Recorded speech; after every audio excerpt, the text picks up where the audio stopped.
সকাল সকাল কেমন লাগছে? দারুণ মজা লাগছে, এনজয়।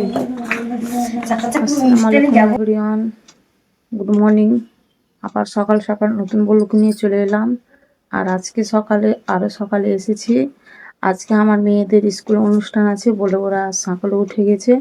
এখন বাজে সকাল 6:25। হ্যাঁ, তো এখন কিছুই করিনি। আগে আমার মেয়েরা উঠিয়েছে, আগে ওঠো আম্মা, অনেকটা সময় হয়ে যাবে, মানে 7টার সময় ডেকেছে ওদেরকে, তো ওদেরকে রেডি করতে হবে। তো ওদেরকে বলেছি কি তোমরা শাড়ি পরে আসবে, তো তাই জন্য দেখো শাড়ি পরে রেখেছে।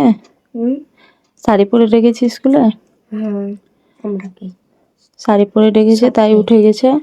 তো এখন কিছুই আমি করিনি, ঝাড়ঝাটা দিইনি। আমার মেয়েরা উঠালে উঠো আম্মা আমাকে শাড়ি পরিয়ে দিবে আর মাথাটা বেঁধে দিবে। তো এখানে 3 মেয়ের 3টা শাড়ি আছে। এটা বড় মেয়ে, এটা আমার, এটা আমার ছোট বোনের, এটা আমার নিচে বোনের। হ্যাঁ, আর আমার ছোট মেয়ে দেখো, ওকে আমার মেয়ে গেল উঠিয়েছে, তো ও যে আবার সোফায় ঘুমিয়েছে, মানে ঘুম প্রচণ্ড এসছে। আর মেজে মেয়ে বাথরুমে গেছে।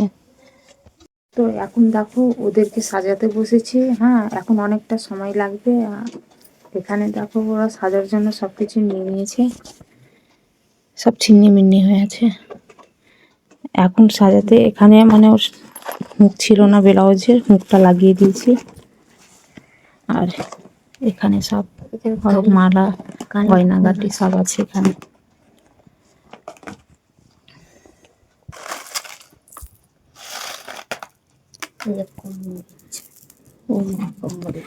ঠিক আছে, আবার ওদেরকে তাড়াতাড়ি রেডি করে দিতে।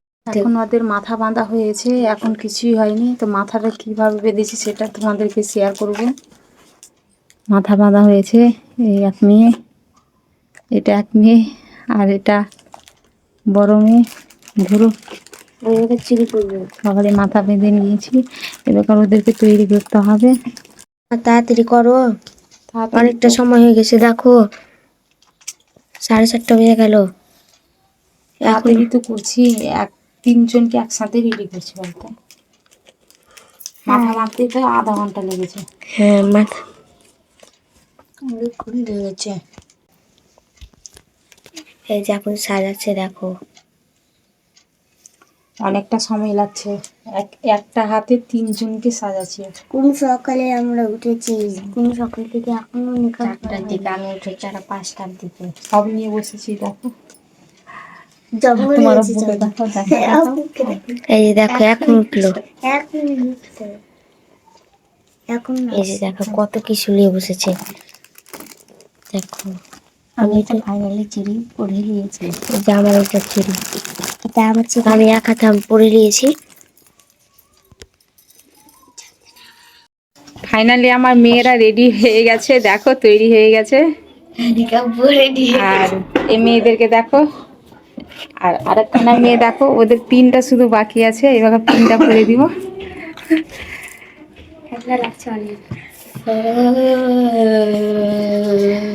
কাকে ভালো লাগে কমেন্টে জানাবে, আর সাজাটা কেমন হয়েছে সেটাও বলবে তোমরা।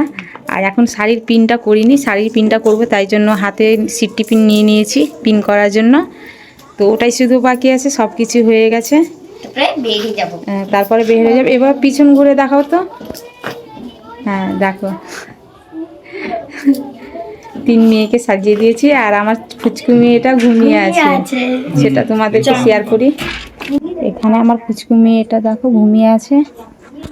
আর 8টা দেখো 15, অনেকটা সময় হয়ে গেছে। এবার বেশি সময় না নিয়ে আমাকে তাড়াতাড়ি করে পিনটা করে নিই, তাহলে ওদের যেতে পারবে, ওরা না হলে যেতে পারবে না। সকাল সকাল কেমন লাগছে? দারুণ মজা লাগছে, এনজয়। সকাল সকাল অনুষ্ঠানে যাবো, তাই মজা না। আমাদের যাওয়ার জন্য তৈরি হয়ে গেছে। এবারে এই দিকে ঘুর, ঘুর ভালো করে। কি বলছে তো মামা, কি বলছে?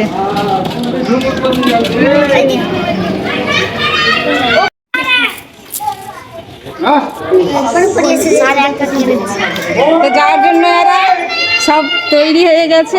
এবার ওর নানির বাড়ি এসেছে দেখাতে, এবার বাইরে হবে, এও যাবে ওর সাথে। আর একটা আছে ওখানে। টুকটুকিতে বসে গেছে দেখো।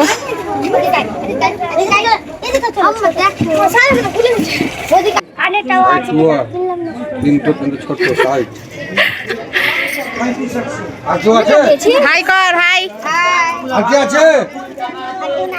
তো আমার মেয়েরা তো স্কুলে গেল, তোমরা দেখলে। আর আমি এখনই বাড়ি এলাম, ওরাকে মানে পাঠিয়ে এখনই বাড়ি এলাম। বাড়িতে এসে দেখি কি হাফিজা উঠে গেছে। তো সে উঠে দেখো বসে আছে। আমি ভাবছিলাম কি ও কান্না করবে কি, কিন্তু সেটা নয়, ও কাঁদেনি। আমি ওর জন্য দৌড়িয়ে এসেছি। ও কোথায় কান্না করবে কি করবে। আর এখানে সব কিছু সমস্ত ছিন্নিমিন্নি হয়ে আছে, এগুলো সবকে আবার সামটে নিতে হবে আমাকে। এখন থালা বাসন কিছুও মাজিনি, এগুলো আগে সামটাবো, বিছানা উঠাবো, তারপর আবার আমি করব। আর এখানে দেখো 9টা বেজে গেছে। ওই 6টা থেকে একই রকম আমি সবাইকে সাজাতে লেগেছি। তো এগুলো সব ছিন্নিমিন্নি হয়েছে, এগুলোকে সবকে রেডি করে দিই, তারপরে আবার আমি আসছি। যেটা যার জায়গায় থাকার সেটা সেখানে রেখে দিই। তো এতক্ষণে আমার সমস্ত কাজ সারা হয়েছে। আর কতটা ছিন্নিমিন্নি হয়েছিল, অনেকটা নোংরা হয়েছিল। এখন দেখো সব পরিষ্কার হয়ে গেছে, জায়গাগুলো সব পরিষ্কার করে নিয়েছি। এই সোফাটাতে অনেকটা কাপড় চোপড় ছিল, ওই নিচেতেও বিছানা ছিল, এগুলোকে সবকে তুলে নিয়েছি। আর এই চেয়ারেও অনেকটা ছিল, এগুলোকে সবকে গুছিয়ে রেখেছি। এখানে সব থাক করে গুছিয়ে রেখেছি। আর থালা বাসনও মেজে নিয়েছি, থালা বাসনটাও মাজা হয়ে গেছে। পানি ছিল না, পানিটা তুলে নিয়েছি। তো এবাকার হয়ে গেছে রান্নার সময়, এবাকার রান্না করতে হবে আমাকে। এবাকার তো রান্নার সময় হয়ে গেছে। তা আমি এখন ভাবছি কি রান্না করব না, কেন কি কেউ নাই এখন আমি আর আমার ছোট মেয়ে। আর এখন যদি রান্না করি তো ওদেরকে এসে ঠান্ডা খেতে হবে। তো ওরা আসুক, তারপর না হলে আমি রান্না করতে চাপাবো। কবে আসবে, আবার যদি স্কুল থেকে খাইয়ে পাঠায় ওদেরকে, তো তোমার দাদাও কাজে গেছে, তো কাজ থেকে আসবে আবার ঠান্ডা খাবে। তো একটু লেট করে আমি রান্না করবো। তো ঠিক আছে, এখন রান্নার সময় হয়ে গেছে আর রান্নাও চাপিয়ে দিয়েছি। তো কী রান্না করছি তোমাদেরকে শেয়ার করব, চলো। এখানে ভাত হয়ে গেছে, এখানে টমাটোর নিয়ে নিয়েছি মাছে দেওয়ার জন্য, একটা পেঁয়াজ কেটে নিয়েছি, বেগুন নিয়েছি, মাছে দিব। আর এখানে মাছ ভাজা চলছে। আর এটা রান্না করব, সোয়াবিন ভাজা করব। আমার মেয়েরা ছোটো মাছ খায় না, তাই সোয়াবিন রান্না করব। তো ঠিক আছে, তেলটা দেখো মানে গরম অনেক হয়ে গেছে, আবার পরে আসি। এখন খাচ্ছি দেখো কুল মাখা। ভাত রান্না হয়ে গেছে, আর কুল এসেছিলো পাশেই বিক্রি করতে, তার জন্য গেলাম। তো কুল মাখিয়ে দিয়েছে, খুব সুন্দর লাগছে, টক টক ঝাল ঝাল, দারুণ লাগছে, দারুণ, এত সুন্দর লাগছে কি বলবো। আমার মেয়ে খায়, মেজো মেয়েটা খায়, তো সেই স্কুলে গেছে, ওই এগুলো দেখে ওর মনে পড়ে গেছে। আর নিয়ে রাখলেও হবে না, আবার মাখানো জিনিস তো ভালো থাকবে কি না, তাই আমি নিলাম না। আর এখানে আমার ছোট্ট মেয়ে, ফুচকু মেয়ে, সে নিয়ে খাচ্ছে দেখো, ও পেয়ারা মাখা নিয়েছে। আমার ফুচকু মেয়েটা পেয়ারা মাখা নিয়েছে, ও জিদ করলো বলে আমি গেলাম নিতে, না হলে যেতাম না। কেমন লাগছে, কেমন লাগছে? ভালো লাগছে। এটা খাও, এটা খাবে না, এটা অনেকটা ঝাল না, তাই জন্য খাবে না। তা আমি নিয়ে নিয়েছি ঝাল ঝাল খাবার জন্য। তো এবার বিসমিল্লাহ।